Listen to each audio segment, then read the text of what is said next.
Hello everyone, welcome to G centric. और पिछले lecture में हम लोग स्टार्ट करे थे इक्विवेलेंट आरएलसी नेटवर्क, उसी सिलसिले को आगे बढ़ाते हैं और इस लेक्चर में और भी इंटरेस्टिंग क्वेश्चन देखते हैं इक्विवेलेंट रेजिस्टेंस के ऊपर। स्पेशली अभी रेजिस्टेंस के ऊपर देख रहे हैं, फिर हम लोग देखेंगे कैपेसिटेंस के ऊपर भी। What is the current supplied by 1 volt source when each resistance is 1 ओम। अब आप बोल रहे होंगे सर आपने तो रेजिस्टेंस इक्विवेलेंट रेजिस्टेंस सीख रहे थे, यहाँ पर करंट निकालना सिखा दे रहे आप। तो देखिए इक्विवेलेंट रेजिस्टेंस के जो क्वेश्चन है वो कुछ करंट निकालने को भी आ सकता है आपको। तो यहां पर देखिए ये 1 वोल्ट की बैटरी लगी है और यहां से ये आई करंट कितना जा रहा होगा ये पूछा है। Find the current supplied by 1 volt battery. ये 1 वोल्ट जो सप्लाई कितना करंट सप्लाई कर रहा है, ये 1 वोल्ट बैटरी कितना करंट सप्लाई कर रहा है इस पूरे नेटवर्क को, वो आपको निकालना है।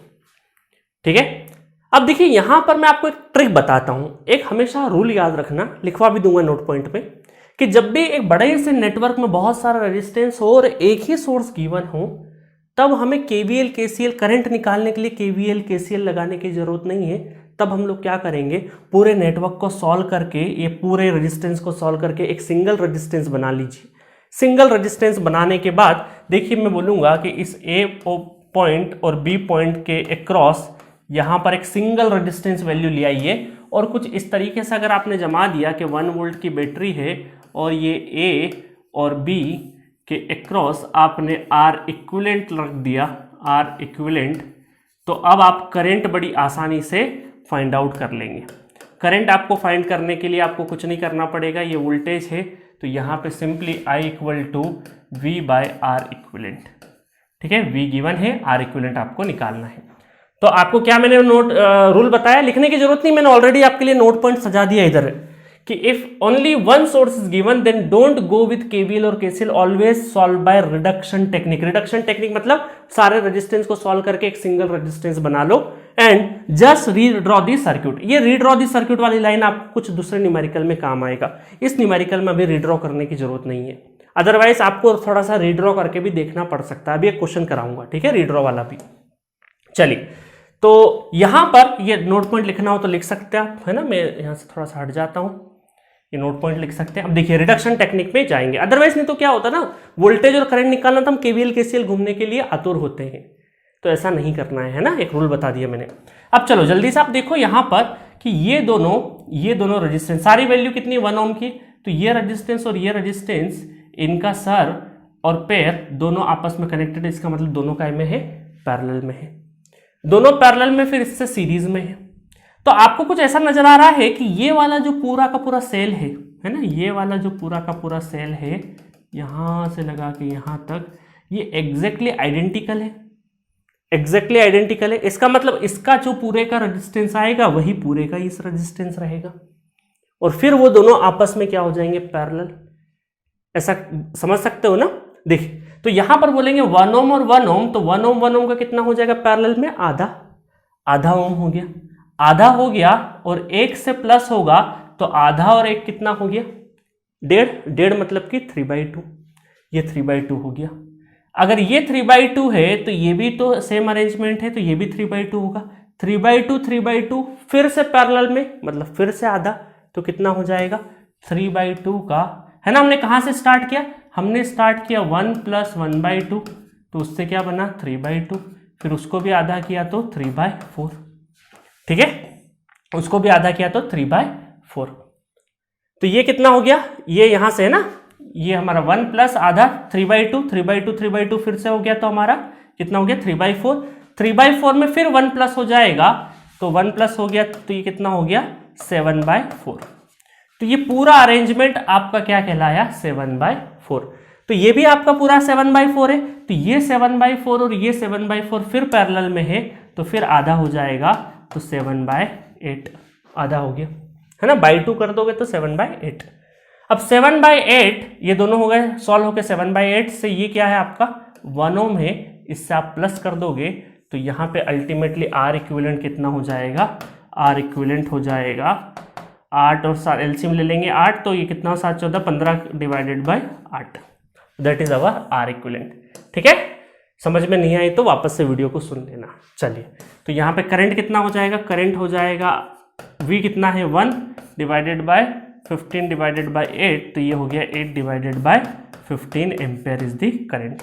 तो A is the correct option for this question. मजा आया? बहुत ही सिंपल क्वेश्चन था, बट आपने एक रूल सीख लिया इस क्वेश्चन के थ्रू कि जब भी एक सप्लाई गिवन है और बाकी पूरा नेटवर्क है तो उस पूरे नेटवर्क को रिडक्शन करके हमें एक सिंगल इक्विवेलेंट में कंसिडर कर लेना है, तो हम लोग बड़ी आसानी से सॉल्व कर लेंगे। ये टेक्निक आपको आगे आने वाले कुछ क्वेश्चंस में भी काम आएगी। चलो नेक्स्ट क्वेश्चन की तरफ बढ़ते हैं। नेक्स्ट क्वेश्चन क्या है? Question number 61। Find the equivalent resistance of the circuit in figure. Figure नजर आ रहा होगा आपको। अब एक और गोल्डन रूल सुनिए कि जब भी आपको कभी भी 5 रेजिस्टेंस या 6 रेजिस्टेंस दिखे, स्पेशली 5 रेजिस्टेंस, जब भी किसी नेटवर्क में 5 रेजिस्टेंस दिखे या फिर कभी कभी 6 रेजिस्टेंस भी दिखे, तो 99.1 भी बोलूंगा 99.9% पॉसिबिलिटी होगी बैलेंस्ड व्हीटस्टोन ब्रिज लगने की। कौन सी? Balanced Wheatstone bridge. Balanced Wheatstone bridge, Wheatstone bridge, ठीक है, WSB, व्हीटस्टोन ब्रिज। अब देखिए व्हीटस्टोन ब्रिज आपके लिए कोई नया नहीं है, पहले भी आपको पता है। देखिए जब भी सपोज करिए ये एक ब्रांच लगी हुई है 3 ओम की और इसके अक्रॉस दोनों डायगोनली रेजिस्टेंस का अगर मैं मल्टीप्लाई कर दूं और उन दोनों का मल्टीप्लाई अगर बराबर आ जाता है तो इसका मतलब है, इसका देखो चलो कॉन्सेप्ट बता देता हूं थोड़ी देर के लिए। एक ये हमारा डिफ्लेक्शन है, ठीक है, यहां से आई करंट जा रहा है, थोड़ी देर के लिए डिफ्लेक्शन लगा दिया हमने, गैल्वेनोमीटर लगा दिया, है ना, लैब में ऐसे ही करते हैं हम लोग। ये है R1, ये है R2, ये है R3 और ये है R4, ठीक है। तो इस तरह का अरेंजमेंट है और ये गैल्वेनोमीटर लगा हुआ है जो कि हमें डिफ्लेक्शन शो करेगा। करंट डिफ्लेक्शन का मतलब है कि करंट को सेंस करके डिफ्लेक्ट करेगी इसकी नीडल।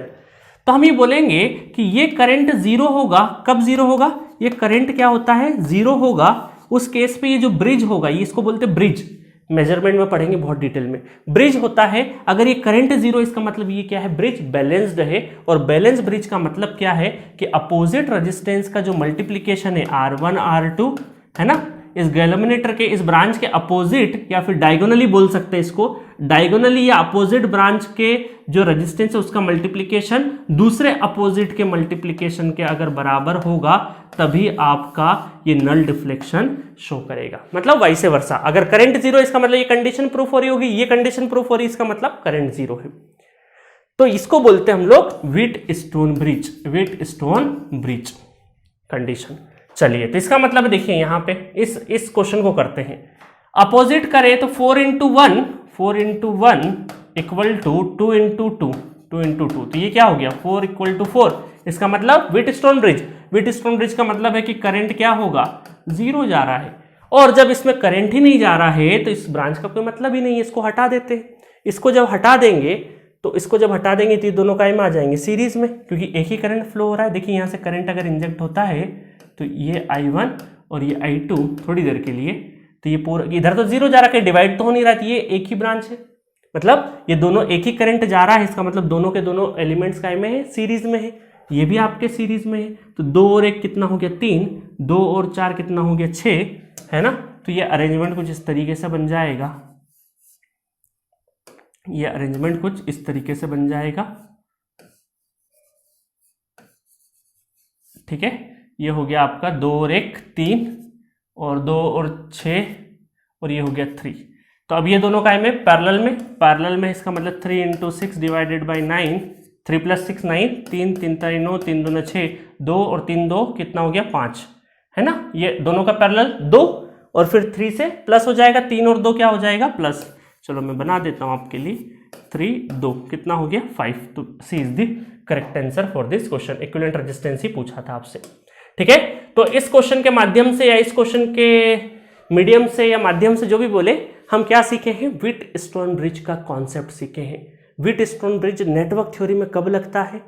ज्यादातर कब लगता है? जब 5 रेजिस्टेंस या 6 रेजिस्टेंस, ये छठा रेजिस्टेंस एक एड ऑन दे देते हैं। अदरवाइज अगर 5 दिखे तो 99.9% पॉसिबिलिटी है कि व्हीटस्टोन ब्रिज ही लगेगा। सो चलिए नेक्स्ट क्वेश्चन देखते हैं। तो question number 62, equivalent impedance seen across terminal A and B से जब हम सीन करेंगे तब आपसे पूछा है कि इक्विवेलेंट इंपीडेंस बताओ। अब आप बोलेंगे सर आपने इंपीडेंस वगैरह के बारे में डिटेल नहीं बताया तो आपको क्वेश्चन पूछने का भी हक नहीं है। ऐसा थोड़ी होता है, कुछ चीजें हैं जहां पर आपका यूज ही नहीं होगा, रिएक्टेंस या इमेजिनरी वाला पार्ट यूज। सपोज करो ये इंपीडेंस है ना, इसमें एक रियल पार्ट है और एक इमेजिनरी पार्ट है, तो मैं बोलता हूं कि अगर ये इमेजिनरी पार्ट यूज ही नहीं होगा तो हम इंपीडेंस इक्वल टू रेजिस्टेंस बोल सकते हैं। अगर ये जीरो हो जाए तो बिल्कुल बोल सकते हैं। तो इक्विवेलेंट इंपीडेंस इक्वल टू उस टाइम पर इक्विवेलेंट रेजिस्टेंस के बराबर ही तो हुआ अगर इमेजिनरी पार्ट जीरो है तो। ऐसा बोल सकते हैं, बिल्कुल बोल सकते हैं। चलिए तो अब यहां पर देखिए, यहां पर ये वाली जो ब्रांच है, ये ब्रांच आपकी पूरी कनेक्टेड है। तो यहां पर देखिए 2 × 4 कितना हुआ 8 और 2 × 4 8, तो इसका मतलब व्हीटस्टोन ब्रिज लग रहा है, व्हीटस्टोन ब्रिज लग रहा है यहां पे। तो इसका मतलब है कि करंट तो क्या हो रहा है 0 एम्पेयर, 0 एम्पेयर जा रहा है। इस ब्रांच का कोई मतलब ही नहीं है, एलिमिनेट कर दो, इस ब्रांच को हटा दो। जब ब्रांच को हटा दोगे तो बताओ कहां पे इमेजिनरी कैपेसिटर इंडक्टर लगे जरूर थे नेटवर्क में, बट हमारे यूज के तो कुछ हुए ही नहीं, है ना, यूज के तो कुछ हुए ही नहीं। तो अब आप बोलेंगे सर यूज करवाते तो मजा आता, बट मैं अभी नहीं करवा रहा हूं, क्योंकि जब मैं एसी पढ़ा दूंगा, इंपीडेंस के बारे में प्रॉपर इंफॉर्मेशन दे दूंगा, ये जे क्यों लगा है, कैसे लगा है, तब मैं ये क्वेश्चन कराऊंगा। ठीक है, अभी यहां पे कराने की जरूरत नहीं है, जब मैं एसी पढ़ाऊंगा तब कराऊंगा। इसलिए मैंने क्वेश्चन इस तरीके से दिया कि इसका यूटिलिटी नहीं हो। व्हीटस्टोन ब्रिज लग गया, हट गया, ये हट गया, इसका मतलब ये दोनों काय में आ गए। अब तो सॉल्व कर लोगे ना, 2 और 2 कितना हो गया 4, और 4 और 4 8, तो यहां पर 4 × 8 डिवाइडेड बाई 8 4 12, 4 3 12, 3 नॉट 3 8/3 है ना, 8/3 को नहीं कट करना, तो B is the correct answer for this question, 8/3 ohm. ठीक है, मजा आया क्वेश्चन में, बहुत ही सिंपल क्वेश्चन था। अगर व्हीटस्टोन ब्रिज नहीं पता आपको तो ये क्वेश्चन बहुत पेचीदा हो जाता है कई बार। तो व्हीटस्टोन ब्रिज आपने देखा, कैसे पता चला आपको व्हीटस्टोन ब्रिज? आपको जब भी इस तरह का देखिए ये अरेंजमेंट होगा तो बहुत ही सिंपल, आप डायगोनली करके देख लोगे, ठीक है, बट वो होशियार है गेट का पेपर बनाने वाले, जब भी अगर उनको व्हीटस्टोन ब्रिज लगवाना होगा ना तो वो सिंपल सा अरेंजमेंट बना के नहीं देंगे, थोड़ा सा उलझा के देंगे आपको। बट कोई दिक्कत नहीं है, उलझनों को सुलझा लेंगे हम, तभी तो हम गेट एस्पिरेंट है ना, कि कितना भी उलझा हुआ आ जाए, कॉन्सेप्ट हमारे स्ट्रॉन्ग है तो हम कितने भी उलझे वाले सर्किट को सिंपल करके सॉल्व कर देंगे। ठीक है, चलिए नेक्स्ट, इसी पे नेक्स्ट क्वेश्चन है, क्वेश्चन नंबर 63। अब देखिए यहां पर फाइंड आर ए बी, ए और बी के क्रॉस आपको रेजिस्टेंस फाइंड आउट करना है। ये वाला सर्किट थोड़ा सा एक लाइन ऐसे खींची हुई है, एक जम करा दी है। एक लाइन होती तो सर हमारे लिए बड़ा आसान था कि शॉर्ट सर्किट है या डमी वायर है ये देखना होता और हम सॉल्व कर लेते, तो हम क्या कर लेते, सॉल्व कर लेते। बट अब थोड़ा सा पेचीदा हो गया क्वेश्चन, तो जब भी क्योंकि ये एक लाइन और आने की वजह से हमारा क्वेश्चन थोड़ा पेचीदा हो गया। तो जब भी आपको नेटवर्क थोड़ा सा बोल सकते हैं कि पसंद नहीं आई ना, तो इसको क्या कर लेना, रीड्रॉ कर लेना। जब भी नेटवर्क पसंद नहीं आए तो उसको क्या कर लेने का है, रीड्रॉ कर लेने का। रीड्रॉ का मतलब ये रूल है, एक रूल है, जब भी नेटवर्क थोड़ा सा कॉम्प्लेक्स दिखे उसको रीड्रॉ कर लो। अब रीड्रॉ करने के लिए देखिए 2 पॉइंट तो हमारे पास गिवन होते हैं जिसके अक्रॉस हमें रेजिस्टेंस निकालना होता है। दूसरे पॉइंट को पहले आइडेंटिफाई कर लो, ए और बी हो गया, इस पॉइंट को मान लेते हैं सी। अगर ये सी पॉइंट है तो ये एक ही पोटेंशियल पे, तो ये पॉइंट भी क्या कहलाएगा, सी कहलाएगा। और इसको मान लेते हैं डी, इसको क्या मान लेते हैं डी, तो ये भी एक ही पोटेंशियल पे है, इसके बीच में कोई भी ब्रांच नहीं है, इसके बीच में कोई भी एलिमेंट नहीं है, इसका मतलब सेम पोटेंशियल है, तो ये डी है तो ये पोटेंशियल भी डी का ही नंबर रहेगा। तो इसका मतलब है कि आपका और भी कोई पॉइंट है क्या, अब आप ये मत बोल देना पॉइंट नहीं, ये पॉइंट नहीं बनाओगे, क्यों, क्योंकि यहां तो एक ही करंट है ना, करंट थोड़ी डिवाइड हो रहा है। हम तो वो वाले पॉइंट बोल सकते हैं, नोट कर रहे हैं जहां पर करंट डिवाइड होने की पॉसिबिलिटी है। ठीक है, तो ए बी सी डी। चलो अब हम इसको पूरा रीड्रॉ करेंगे, इस नेटवर्क को क्या करेंगे हम लोग, रीड्रॉ। तो रीड्रॉ कैसे करेंगे देखिएगा, रीड्रॉ करने के लिए ए पॉइंट यहां बनाइएगा, बी यहां पे, सी यहां पे और डी यहां पे। क्यों ऐसा क्यों कर रहे हैं हम लोग, कि क्या पता कभी व्हीटस्टोन ब्रिज भी लग जाए, तो हम लोग ये अरेंजमेंट में व्हीटस्टोन ब्रिज पहचानना आसान होता है। इस वजह से मैं ये नहीं बोल रहा हूं कि हर बार व्हीटस्टोन ब्रिज ही लगेगा, बट नहीं भी लगा तो कोई दिक्कत नहीं है, बट अगर लग गया तो हम पहचान नहीं पाएंगे दूसरे अरेंजमेंट में। सो इसीलिए जब भी रीड्रॉ करो तो आपको ए बी इधर और सी और डी इस तरीके से ही बनाना है। चलो अब एक एक करके बनाते हैं। तो B से लगाकर C के बीच में, B से लगाकर C के बीच में कितना है 8 है, तो B से लगाकर C के बीच में कितना है 8 ओम का रेजिस्टेंस है। C से लगाकर D के बीच में, तो 20 और 30 दोनों को प्लस कर दे 50, C और D के बीच में क्या है 50, C और D के बीच में कितना है 50, ठीक है। आगे और बढ़े, A और D के बीच में, A और D के बीच में, A और D के बीच में कितना है, ये आपका 2 है, A और D के बीच में कितना है 2 है। और कहां गए, D और C के बीच में 40 और 10 कितना 50, C और D कहां नजर आ रहा है यहां पे, तो ये C और D थोड़ा सा डिफरेंट कलर से, C और D अगेन 50। फिर आपको कहां नजर आ रहा है C और D, ये भी क्या है आपका C और D, 15 और 10 25, तो यहां पे ये भी आपका 25 हो गई या खत्म, क्योंकि ये तो प्लस करके एक ही माना, 1 2 3 4 5, 1 2 3 4 5, सारा अरेंजमेंट हो गया। इसका मतलब देखिए ये तो बड़ा बहुत ही अलग तरीके का नेटवर्क हमें नजर आ रहा है, अलग तरीके का नजर आ रहा है। ये तीनों के तीनों देखिए, तीनों के सर और तीनों के पैर आपस में जुड़े हुए हैं, इसका मतलब तीनों काय में है, पैरेलल हो गए। तो 50 और 50 का पैरेलल अगर करे तो कितना होगा 25, आधा हो गया ना। फिर 25 और 25 का पैरेलल करेंगे तो कितना हो गया आधा, 25 का आधा 12.5, ठीक है। तो इसका मतलब है कि नेटवर्क तो कुछ इस तरीके से बन गया, नेटवर्क तो कुछ इस तरीके से बन गया 12.5 12.5, ये हो गया आपका A पॉइंट है ना, और ये हो गया B पॉइंट। तो ये 2 और 8, तो ये सारे के सारे काय में हो गए सीरीज में, कितना हो गया 2 और 10, 8 और 2 10, और ये कितना हो गया 12.5, 22.5 A is the correct answer for this question, ठीक है। मजा आया। तो यहां से थोड़ा सा पहचानना बड़ा मुश्किल हो रहा था हमारे लिए, तो हमने क्या किया, जब भी कॉम्प्लेक्स ना हजम होने वाला अगर नेटवर्क दिखे या कॉम्प्लेक्स नेटवर्क दिखे तो हम क्या करेंगे, सिंपली उसको रीड्रॉ कर लो। रीड्रॉ करने का टेक्निक मैंने सिखा दिया, इसी टेक्निक से जाइएगा। अभी देखो व्हीटस्टोन ब्रिज नहीं लगा, बट हो सकता है कभी लग भी जाता तो हमारे लिए करना आसान हो जाता, एनालाइज करना आसान हो जाता, ठीक है। चलिए आगे बढ़े, चलो नेक्स्ट क्वेश्चन देखते हैं। Question number 64। अगेन ये देखो, ये ब्रांच ऐसे है, इसके ऊपर जंप करा दिए, और यहां पे रेजिस्टेंस भी 1 2 3 4 5 रेजिस्टेंस है। सर ने बोला था 99.9% चांसेस है व्हीटस्टोन ब्रिज लगेगा, बट अभी तो हमें यहाँ पे कुछ नजर नहीं आ रहा है। तो क्यों ना इसको हम लोग रीअरेंज कर ले, इसको क्या कर ले हम लोग रीअरेंज कर ले। अब रीअरेंज करके देखो तो ये A पॉइंट, ये B पॉइंट तो पहले से गिवन है, और कौन सा पॉइंट नजर आ रहा है, ये C पॉइंट मान लेते हैं। और देखिए ये पॉइंट को अब अलग नाम मत दे, ये A ही पॉइंट है, ये भी A पॉइंट ही है, और ये भी B पॉइंट है ना, बस एक ही पोटेंशियल पे है ना, इसको C और इसको D। चलो तो इसको रिड्रॉ कर लेते हैं, ये A, सॉरी कैपिटल से कर लेते हैं, A B C और D।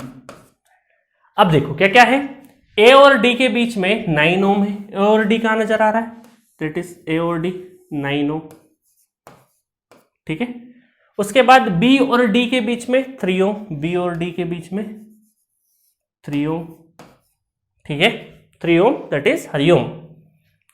A और C के बीच में 12, A और C के बीच में 12। फिर कहां नजर आ रहा है, C और B के बीच में 4, C और B के बीच में 4,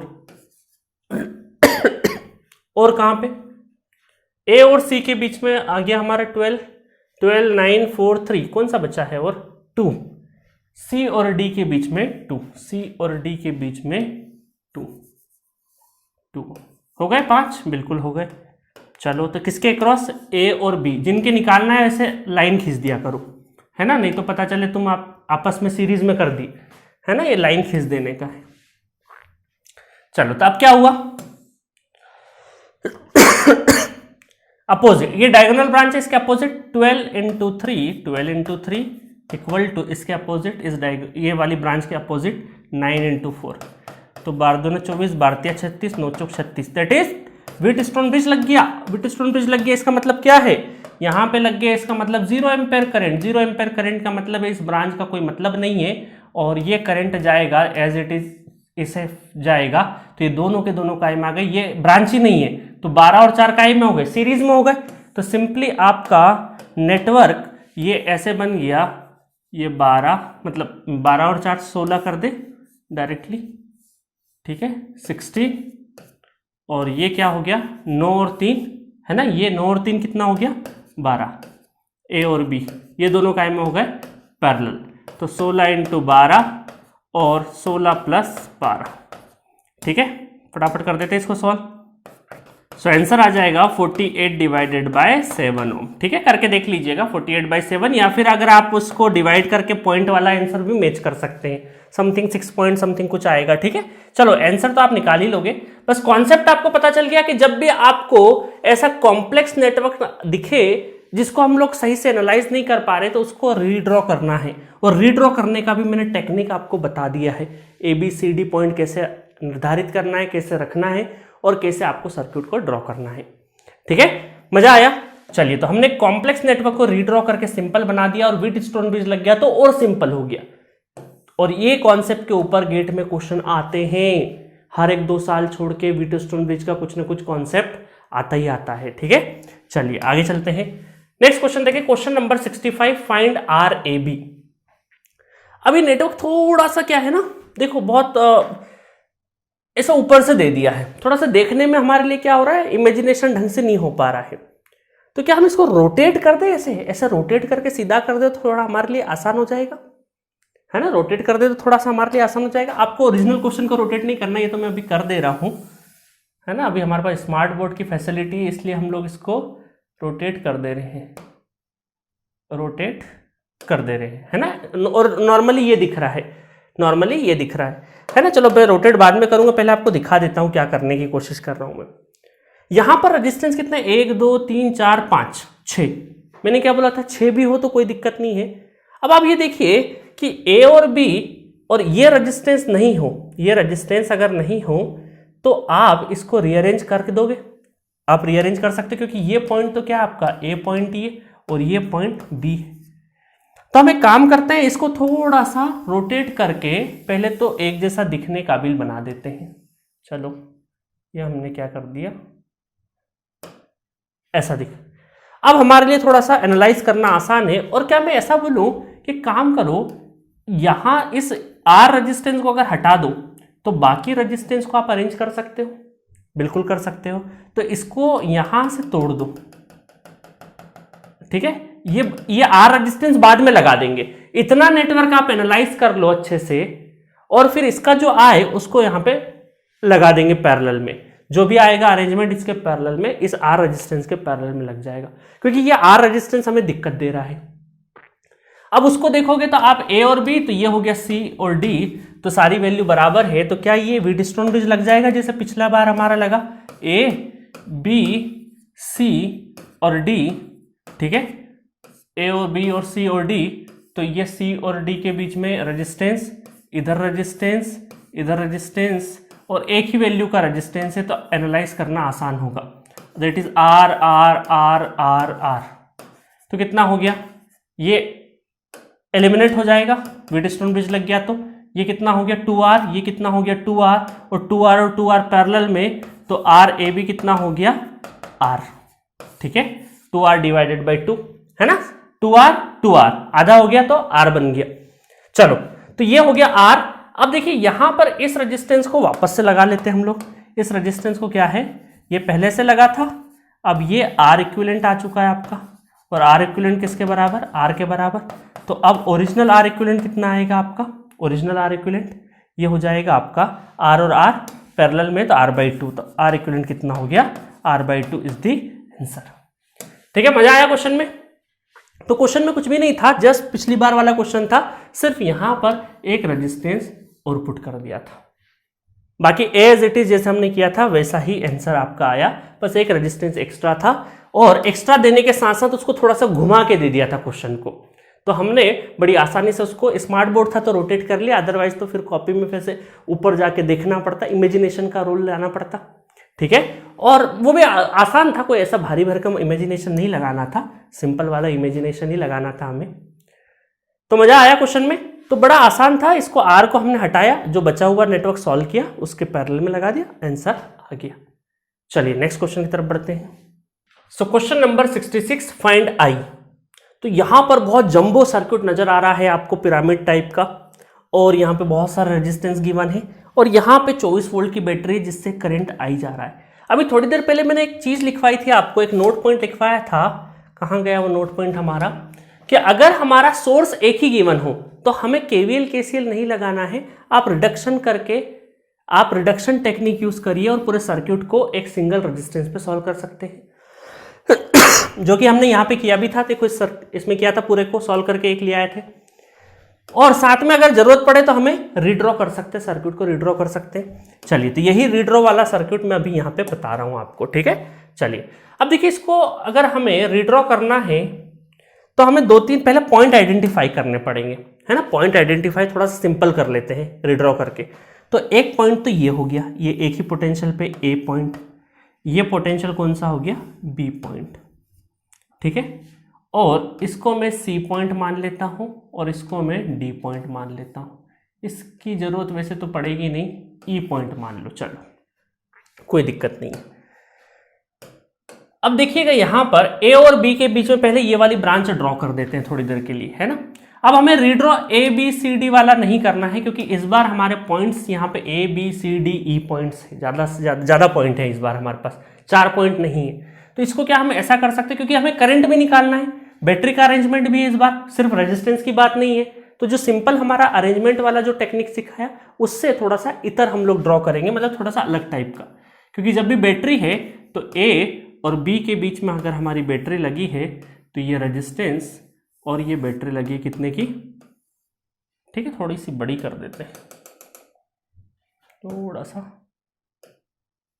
रेजिस्टेंस लगा है और एक बैटरी लगी है कितने की, 24 वोल्ट की, ठीक है।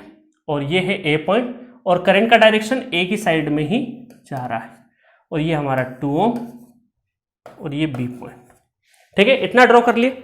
अब जब ए और बी के बीच में, देखिए ए और बी के बीच में, तो ये 2 ओम ए से सी और सी से बी, ए से सी और सी से बी जाते टाइम पर 2 ओम और 2 ओम कनेक्टेड है। तो क्या हम ऐसा कर सकते हैं, ए से बीच में सी आएगा पॉइंट 2 ओम, और फिर वापस से एक पॉइंट आया और वहां तक बी पॉइंट तक, ये बी पॉइंट है, ये ए पॉइंट है ना, एक ही पोटेंशियल पे। तो इसका मतलब है कि बीच में सी पॉइंट आया, जहां से वापस डिवाइड हो रहा होगा, और सी से वापस कहां जा रहा होगा, डी पे, और इसके बीच में हमें क्या मिलेगा, इसके बीच में मिल रहा होगा हमें एक 5 ओम का रेजिस्टेंस। फिर वापस ए से डी और डी से बी वापस जा रहे हैं, इसका मतलब है ए से बी जाते टाइम पे हमें बीच में क्या टकराएगा, डी पॉइंट टकराएगा, डी पॉइंट टकराया, और वापस हमें क्या मिला, बी पॉइंट तक गए। तो ये रेजिस्टेंसेस कितने थे, 2 ओम 2 ओम, और ये कितना था, 3 ओम 3 ओम। फिर ए से बी जाते टाइम पर बीच में कौन आ रहा है, ई आ रहा है। तो क्या हम ऐसा बना सकते हैं, इसको थोड़ा सा उठा के इस साइड ले आते हैं,